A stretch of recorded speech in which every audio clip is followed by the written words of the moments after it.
Oh, hey everyone. Can you hear me? I believe we are live. I just want to check one thing um, just to confirm that we are live. I have not been live in a minute, and I just wanted to talk about my brother, Jamal Jamal. Jamal, what art thou doing? What art thou doing? Okay, we got it. We got it. Okay. First, I want to say hello, everyone.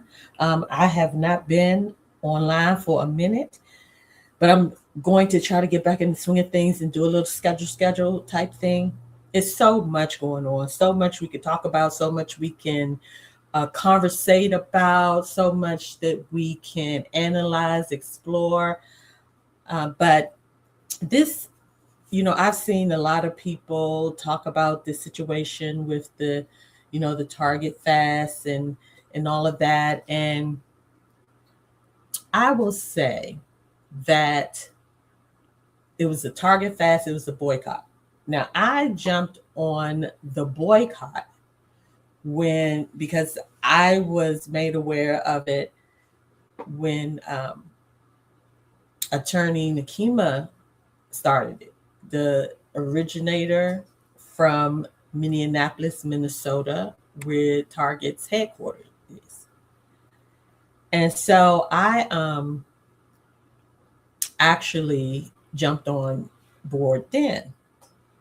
And then I did see that a Mr. Sir had also decided to become a part of it, and he called it a fast. So I was like, oh, interesting. And he was going to do it for 40 days and 40 nights. And he was asking people to be a part of it. And I'm like, okay, that's interesting. And so then I said, okay, let's see where this goes. Because, like I said, I was trying to understand, how this all was going to play out. So the bottom line is help us, help us, help us, help us, help us. That's all I'm going to say. Help us, help us, help us, help us, help us. Because we definitely need it now. So, what I wanted to share is this isn't Jamal, Pastor Jamal's first rodeo. Now, as we know, Attorney Nakima, she's also an ordained minister. She and two others started this boycott. Nakima talks about it on Larry Reed Live's video. She breaks it all the way down. And a lot of people was upset because they felt that she was very aggressive on Roland Martin's platform. But that, they had a tussle, and she kind of explains everything. My thing was I wanted to kind of like just lay back and wait, till most of the tide is over, and you know people have worked through and walked through and said whatever, did whatever, because I knew that eventually, after Pastor Bryant announced that the fast, quote unquote, was over, that there was going to be um, some type of backpedaling on his part when the backlash occurred, because this is my opinion from my observation and also from knowing of him when he was in the Baltimore area. and that he had already had a reputation and a track record of coming in and taking over situations in regards to activism. So, like, there may be grassroots activists, or there's, like, for instance, in Baltimore, they had an annual prayer vigil for a young man who was unalived by the Baltimore police. And so he jumps on this. And one of the organizers, which was another young man, called him out and said, you know, you just showing up now. Where have you been all this time? And now you want to come do a photo op, act like you've been here all the time. So this is not his first rodeo, people. And that's what I was hoping that other people would understand. But sometimes I guess when you're not fully aware of, you know, some history of the person, you kind of like go on, you know, the first, I guess the first line of information that you received or seen or whatever, and not fully grasp the wholeness of the situation. So I was not surprised that he took over. My thing was, if you're going to be a part of it, because at one point that was the thing, they were going to walk hand in hand and be a part of it. I felt that even if you was going to call it a fast for 40 days, you still could have said, a part of the boycott, we're going to do a fast. You did not mention on your website, you did not mention Attorney Nakima. You interchangeably used boycott and fast, you yourself verbally. And let's take a look at his let's look at his website.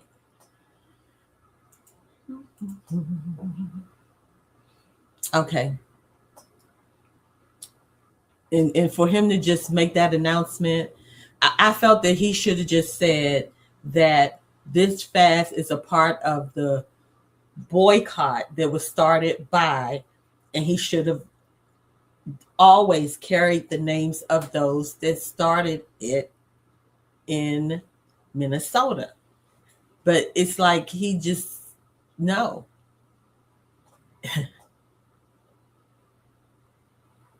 And then he didn't even mention them when he said the fast was over. He didn't start mentioning their names until afterwards, when he came back to apologize. Even when they was at that press conference, Nina nor Mary, was it Tamika Mowry, mentioned the other three, which was just bewildering to me. But look at this.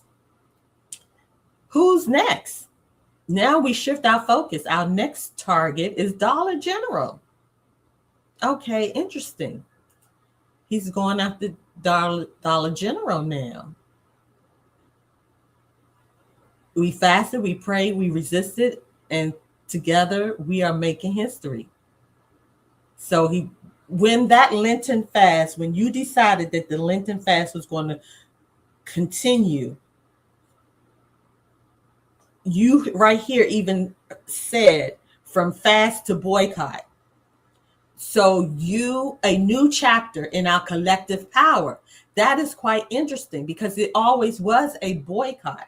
So you were supposed to like hit your wagon and say, I'm in support of this boycott. And when your fast was over or going to be extended, and now you yourself are saying from fast to boycott, and the boycott was already in full swing, you just should have said, now that we see we need to continue this, the fast is moving into a boycott that has already existed with Attorney Nikema.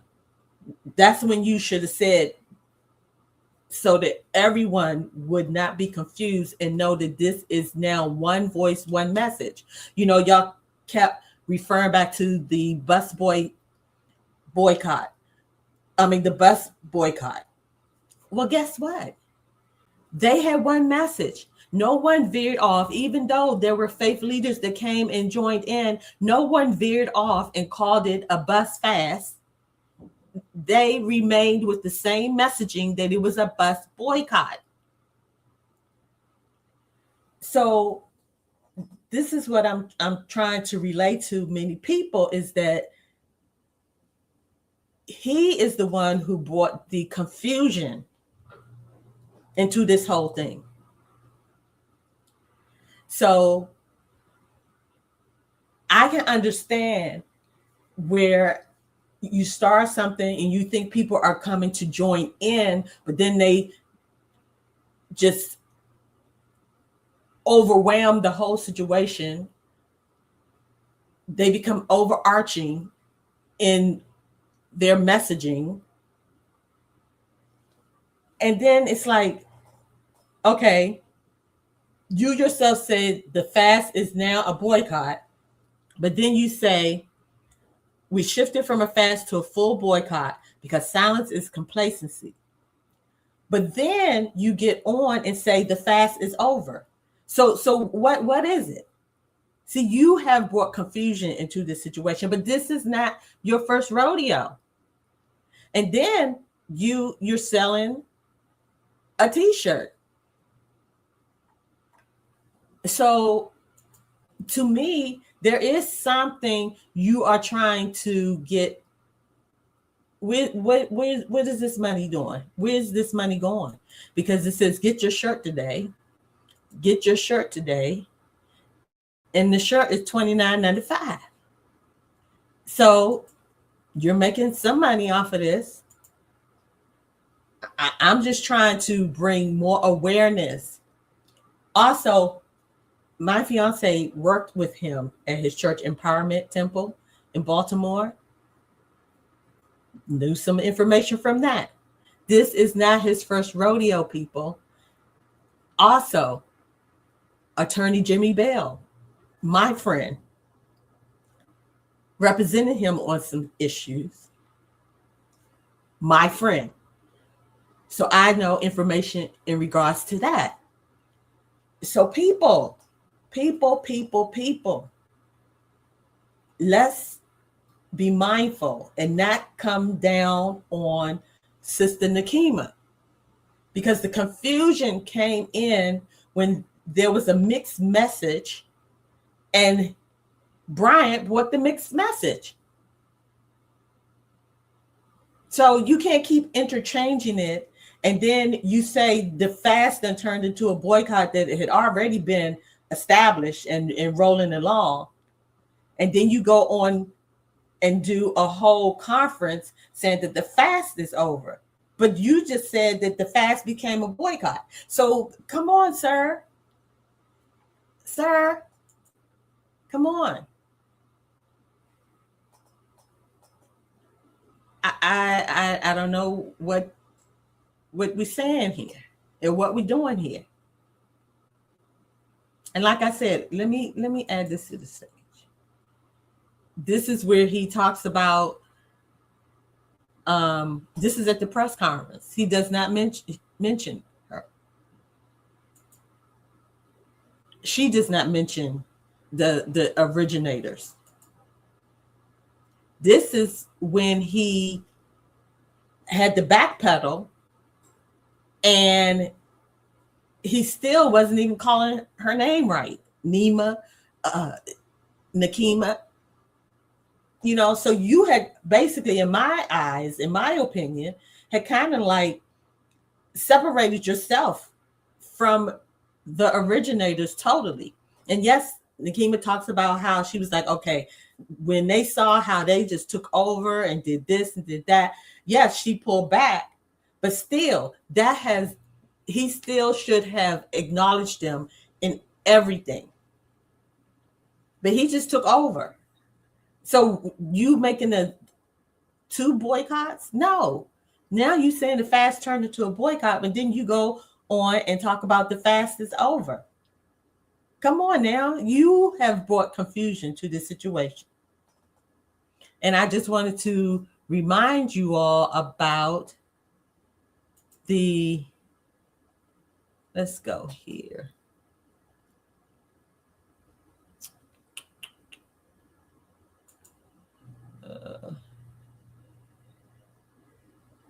Oh no, let's go here.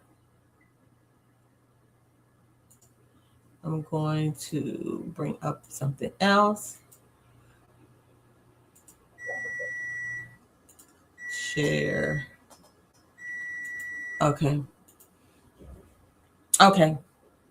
So this is where this is what the young man said. He was challenging Bryant in the video. Is Devon Neverden. He goes by the name of PFK Boom. He rose to prominence following the Baltimore riots of April 2015. He is a member of a gang, but he sought to improve the city and end police violence. He has also campaigned to restore voting rights to felons. And in 1993, Neverden was charged and ultimately acquitted for unaliving someone. In the video clip, he calls out Bryant for the pastor's insufficient support of local activists. He comes on the scene after people have already built up a situation and almost tries to take over. He said, "We don't want you nowhere in our city. You disrespect our streets." He goes on to say that Bryant is a collaborator for working with oppressors, because when Bryant went to Target, he went twice. He should have brought or reached out to Attorney Nakima, but he did not. And then he tried to act like he wasn't at one meeting because Al Sharpton took a picture and he eventually apologized to Attorney Nakima. But then Al Sharpton let Attorney Nakima know that Bryant was there as well, but he stepped away so he wouldn't be in the picture, because then the other 2 ladies that he had been working with is Representative Nina and also Mallory, Tamika. They were unaware that he went there. So come on, what is this about? So the guy continues to say, "The streets don't want you here. I'm speaking for them. So if we see you here," Boom said before raising his arms in the universal symbol for the possibility of serious consequences if his request is not followed. So Bryant walks away sheepishly. So I'm trying to tell you all, that is where the confusion came in. And I would be upset as well if I was Sister Nakima. And I just wanted to share that because I think people have lost or really couldn't see the full picture of what really was transpiring and what has transpired. So now he's starting a new thing and he's going after Dollar General. So all I can say, and then he said on CNN that he is still going to be a part of the boycott. So he's confusion, Jamal Confusion Bryant. Okay? That's his name. That's his game. And he was selling t-shirts. Did y'all know that? So have a good evening. I just wanted to bring a little bit of awareness and wanted to say, I am a part of the boycott. I started it when Attorney Nakima talked about doing it. And in a sense, I really kind of ignored Jamal, even though I knew of his history and his modus operandus. Okay? So you all have a great evening. Talk to you soon. Thanks for watching. Like, share, and subscribe.